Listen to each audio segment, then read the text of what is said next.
Cek cek cek cek cek. Halo sobat anime, kita gas lagi dah Halo Profil. Dan seperti biasa, yang mau ngasih gua kopi bisa banget lah baca di deskripsi. Dan yang lainnya juga tolong dibantu like dan juga komen aja supaya bisa upload lancar terus. Yuk langsung aja kita gaskan lagi dah Halo Profilnya. Langsung aja gaskan. Mereview sedikit dari part sebelumnya. Saat ini Lee Seok-gi dia pun mendapatkan skill seni bela diri tingkat triple S, SS, dan S yang tentunya membuatnya sungguh sangat senang. Tapi ketika Lee Seok-gi ingin menggunakannya, ternyata ada sebuah syarat di mana Lee Seok-gi harus mencapai level 81 dulu alias rank 8. Sedangkan di sisi lainnya saat ini untuk Raja Iblis ini dia pun merasakan sesuatu yang membuatnya sangat khawatir ketika dia tidak lagi dapat menghubungi anak buahnya. Dan hal itu pun membuat makhluk ini, Raja Iblis ini, dia pun merasakan kalau sesuatu telah terjadi kepada anak buahnya hingga membuatnya terlihat sangat amat khawatir. Namun di sini untuk selirnya ataupun anak buahnya yang lainnya, dia pun mengatakan dan meminta kepada tuannya untuk tidak perlu khawatir. Tapi untuk Raja Iblis ini dia pun sungguh sangat khawatir karena untuk Lee Seok-gi yang ada di rank 6 saat ini dapat melihat teknik yang dia gunakan. Lantas bagaimana jika nantinya Lee Seok-gi ada di rank yang sama dengan dirinya, yang artinya Lee Seok-gi akan sangat amat berbahaya ketika mereka ada di level yang sama hingga membuat dirinya pun harus menyelesaikan ini semua sekarang juga. Dan dia pun harus menyelesaikan ini semua langsung saat ini juga. Dan karena wanita ini sebelumnya sempat menahan dirinya, membuat dirinya agak kesal dengan wanita itu dan dia langsung mengabaikannya. Dan dia harus segera pergi menyingkirkan Lee Seok-gi saat ini pula. Dan dia juga ditemani oleh beberapa anak buahnya, yaitu para demonic beast yang akan ikut bersama dengan dirinya. Sedangkan untuk wanita ini ketika dia telah disingkirkan oleh masternya, membuatnya pun tidak marah. Dia pun tahu kalau ini semua biasa dilakukan oleh para pria yang mengabaikan ketika mereka tidak dibutuhkan lagi. Tapi dia tidak khawatir karena dia telah menyisipkan sesuatu kepada masternya ketika masternya tidak menyadarinya. Sedangkan di sisi lainnya untuk Li-han saat ini dia pun mengejar iblis yang sebelumnya telah dititipkan oleh Lee Sui-feng. Dan untuk Li-han dia pun cukup kewalahan ketika dia mengimbangi kecepatan dari makhluk itu.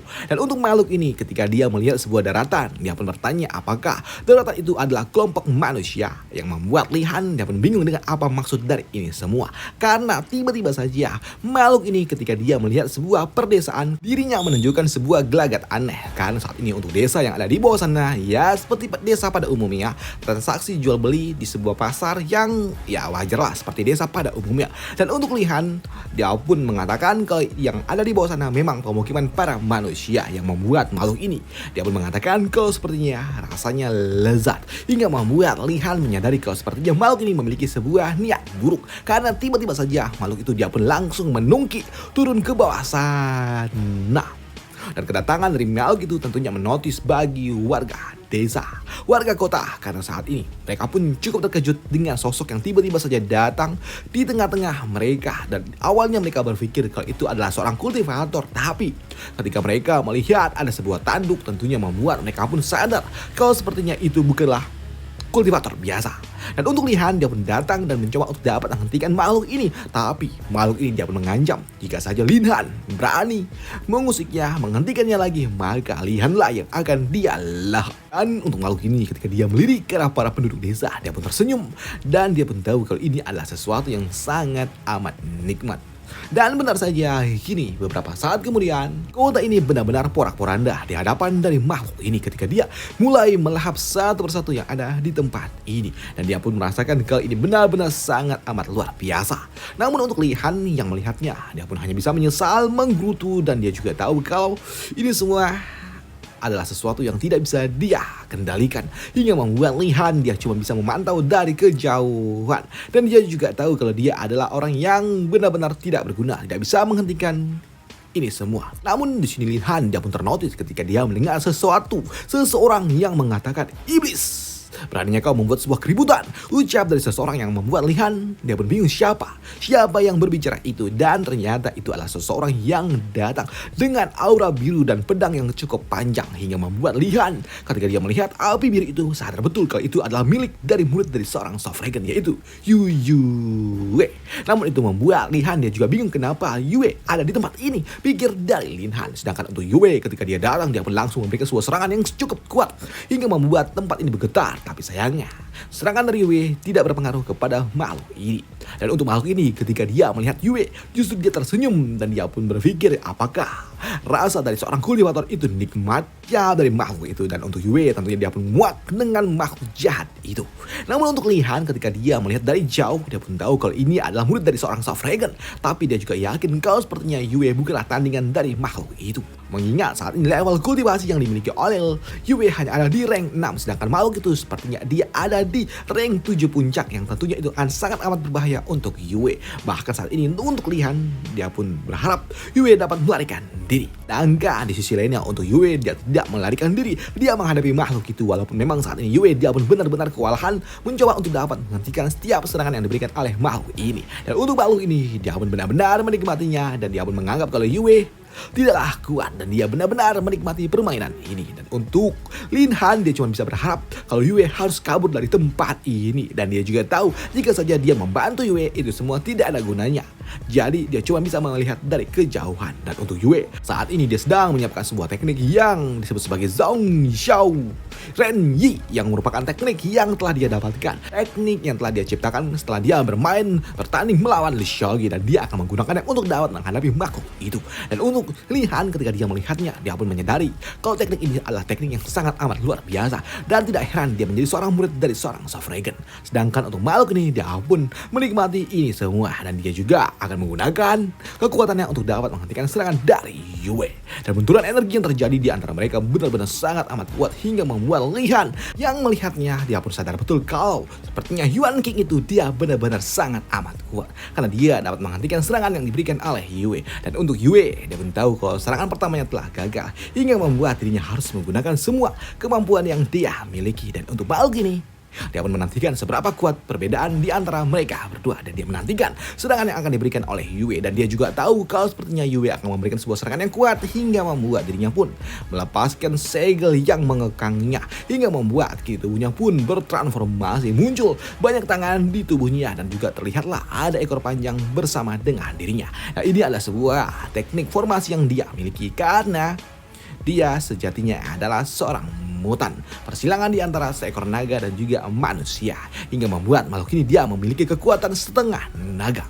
Dan untuk Lihan yang melihatnya, dia pun sadar betul kalau ini sangat amat kuat, hingga membuatnya pun tahu kalau dia nggak mungkin juga dapat menghadapi makhluk itu. Jadi di sini Lihan dia pun memutuskan untuk lebih baik menunggu sampai Lu Xiaogi datang. Sedangkan untuk Yue, saat ini dia pun menggunakan teknik miliknya. Teknik yang terlihat sangat amat kuat. Teknik yang terlihat seperti Susanoo pula. Dan itu adalah teknik yang sangat amat kuat. Namun Lihan yang melihatnya, dia tetap tidak yakin kalau Yue dapat mengalahkan makhluk itu. Mengingat saat ini level yang dimiliki oleh Yue jauh di bawah dari makhluk itu. Namun Lihan dia juga cukup ternotis ketika dia mendengar ada 3 orang lainnya yang berbicara kalau akan menghadapi makhluk itu yang akan membantu Yue. Hingga membuat Lihan ketika dia melirik ke arah lainnya, dia pun melihat kalau ternyata muncul 3 MC dunia Tianshuan, para murid dari para pilar dunia Tianshuan. Dan melihat kedatangan 3 orang bantuan yang akan membantu Yue, membuat Lihan dia pun berpikir bagaimana bisa ketiga orang itu datang membantu Yue, hingga membuatnya pun bingung bagaimana bisa hal ini dapat terjadi. Apakah ini semua mereka berempat dipanggil oleh Lu Xiaogi, pikir dari Lihan, hingga membuat Lihan dia pun berpikir bagaimana bisa Lu Xiaogi memanggil keempat murid itu. Dan kan di sisi lainnya, saat ini untuk Luo Bing, pada akhirnya dia pun menyelesaikan kultivasinya. Dan dia ketika membuka matanya, dia pun melihat Lu Xiaogi tepat di hadapan dari dirinya. Dan untuk Lu Xiaogi, dia pun juga bertanya bagaimana perasaan dari Luo Bing. Dan untuk Luo Bing, dia pun bingung kenapa Lu Xiaogi ada tepat di hadapan dirinya, padahal sebelumnya nggak ada. Dan itu membuat Luo Bing dia juga bertanya apakah Lu Xiaogi melindunginya ketika dia sedang melakukan sebuah kultivasi. Dan untuk Lu Xiaogi dia pun mengatakan ya enggak juga. Kalau ceritanya cukup panjang, jadi di sini Lu Xiaogi dia pun bertanya setelah Luo Bing dan juga yang lainnya diambil oleh Pak Tua Penjaga pertama, apa yang terjadi. Dan untuk Luo Bing dia pun mengatakan kalau sebelumnya dia nggak tahu juga, karena dia cuman tiba-tiba aja pusing dan tiba-tiba aja datang di tempat ini dan ditawarkan sebuah minuman. Di sini Luo Bing sembari menggoda Lu Xiaogi. Dia pun mengatakan kalau dia mendapatkan sebuah berkah yang sangat amat luar biasa bersama dengan kedua saudara-saudaranya itu. Tapi melihat Luo Bing yang terlalu menggoda seperti ini, membuat Lu Xiaogi sadar betul kalau dia terlalu berbahaya, takut hilaf, hingga membuat Lu Xiaogi dia pun menghentikan Luo Bing dengan teknik spiritual miliknya, hingga membuat Lu Xiaogi sekarang tolong ceritakan yang sebenarnya. Ucap dari Lu Xiaogi yang membuat Luo Bing dia sedikit kecewa ketika Lee Seok-gi tidak tergoda dengan pesona miliknya. Di sini Lo Bing dia juga mengatakan sebelumnya telah diberikan sebuah sup dan ketika dia meminumnya, dia pun merasakan sesuatu yang benar-benar luar biasa di tubuhnya dan dia diminta untuk melakukan sebuah kultivasi dan dia mulai menutup matanya dan mulai bermeditasi. Di sini Lo Bing dia juga mengatakan ketika dia sedang melakukan sebuah meditasi, dia kedatangan seekor harimau hitam yang muncul di dalam mimpinya dan berkata kalau tubuhnya separuh iblis dan juga separuh manusia. Dan dia mendapatkan sebuah wajingan dan juga arahan dari makhluk harimau hitam itu yang membuat Lee Seok-gi dia pun sadar betul kalau sepertinya makhluk hitam harimau hitam yang dimaksud oleh Lo Bing adalah sosok yang sebelumnya. Di sini Lo Bing juga mengatakan kalau dia mendapatkan sebuah wajingan untuk dapat membantu dirinya dan makhluk harimau itu dia pun memberikan sebuah informasi yang benar-benar luar biasa hingga membuat Lo Bing dapat mengendalikan kekuatan yang ada bersama dengan dirinya. Walaupun memang sebelumnya kultivasi dari Lo Bing sudah mulai mandek, makhluk itu memberikan sebuah arahan yang membuat Lo Bing dapat mulai kembali menjadi seorang kultivator seperti manusia pada umumnya hingga membuat Lee Seok-gi dia pun meminta kepada Lo Bing untuk menunjukkannya dan itu membuat Lo Bing dia pun mulai menunjukkan kepada Lee Seok-gi kalau dia bisa menekan kekuatan plasma dari keturunan binatang bis miliknya hingga membuat Lo Bing dapat kini mulai mengendalikan telinga dan juga ekor rubahnya dan itu membuat Lo Bing kini dia dapat terlihat wujud seperti manusia normal pada umumnya yang membuat Lee Seok-gi keren juga. Namun ketika Lo Bing ingin menunjukkan pesonanya lebih jauh lagi di sini Lo Bing cukup terkejut ketika dia mendengar kalau ternyata saat ini Mong Dongfang udah bangun juga dari kultivasinya. Dan untuk Mong Dongfang ketika dia udah muncul membuat Lee Seok-gi dia pun bertanya apa yang didapatkan oleh Mong Dongfang. Dan untuk Mong Dongfang dia pun mengatakan kalau ketika dia sedang melakukan sebuah meditasi dia bertemu dengan harimau hitam hingga dia mendapatkan sebuah teknik wajingan yang disebut sebagai teknik jimat penjinak roh hingga membuat Lee Seok-gi juga penasaran tentang teknik apa yang dimiliki dan didapatkan oleh Mong Dongfang yang membuat Mong Dongfang dia pun kini menunjukkannya kepada Lee Seok-gi. Dan karena azan kita skip bentar. Oke, kita lanjutkan. Kini Mong Dongfang dia pun menunjukkan kepada Lee Seok-gi tentang teknik yang telah dia bangkitkan. Dan teknik yang dibangkitkan oleh Mong Dongfang terlihat seperti Susanoo juga enggak tuh. Nah ini adalah sebuah teknik yang membuat Mong Dongfang dia dapat memanggil kekuatan jimat roh yang terlihat mirip seperti Susanoo lah yang gue bilang tadi. Dan di sini roh ini dia pun terhubung langsung dengan pikiran dari Mong Dongfang dan kekuatannya juga setara dengan dirinya. Jadi di sini Mong Dongfang dia akan berencana menggunakan makhluk ini jika memang ada sesuatu yang berbahaya mengincar dirinya dan dia bisa kabur dan dia meninggalkan makhluk ini yang membuat Lee Seok-gi dia pun cukup tertarik dan ini sangat menarik teknik yang digunakan oleh Mong Dongfang. Dan melihat Mong Dongfang yang menggunakan teknik aneh membuat Lo Bing dia pun berpikir kalau sepertinya setiap dari mereka mendapatkan teknik yang berbeda-beda dari harimau tua itu. Dan itu juga membuat mereka pun berpikir tentang apa yang akan didapatkan oleh Xiao Qiu. Dan benar saja kini Xiao Qiu dia pun membuka matanya dan pun selesai meditasi. Dan itu membuat Xiao Qiu dia pun bingung kenapa kalian semua menatapku, ucap dari Xiao Qiu. Dan dia juga bingung kenapa telinga rubah yang dimiliki oleh Lo Bing juga udah menghilang. Dan untuk Lee Seok-gi dia pun bertanya apa yang didapatkan oleh Xiao Qiu yang membuat Xiao Qiu dia pun terlihat agak sedikit kecewa lah dengan apa yang telah dia dapatkan. Ini Xiao Qiu dia pun mengatakan kalau dia tidak menyukai teknik yang telah dia dapatkan karena itu akan membuat dirinya jadi susah untuk dapat berjalan. Jalannya jadi nggak stabil yang membuat mereka bertiga pun jadi bingung dengan apa yang didapatkan oleh Xiao Qiu hingga membuat mereka pun meminta kepada Xiao Qiu untuk dapat menunjukkannya kepada mereka.